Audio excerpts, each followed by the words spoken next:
دا د لغمان ولایت خپله د ولایت مقام کې یو لوی چمن دی چې دغه چمن د اوبو د ستونزې سره مخ و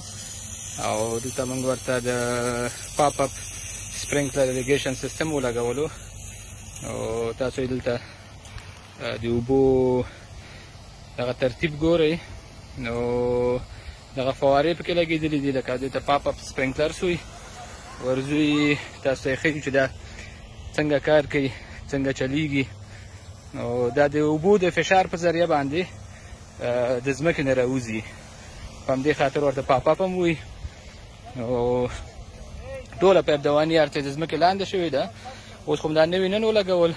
نو آینده کې به دغه ځایونو کې چمن راشین کېږي او دغه فواره چې ده دا په چمن کې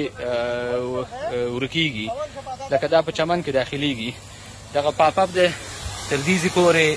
کله چې اوبو سیستم پې بند شي نو دا دې پورې داخل ته ننوځي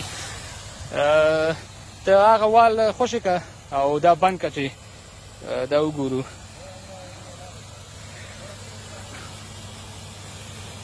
نو کله چې دا سیستم بند شي دا پاپ اپ چې دی په خپله په ځمکه کې ننوځي نو ښه والی بیا دا دی که چیرې څوک لوبې کوي پکې او یا دا چمن ریبل کېږي نو نه ریبلو ته مزاحمت کوي او نه چمن ته اوس وګورئ سپرینکلر داخل لاړه بېرته یې چالان کړه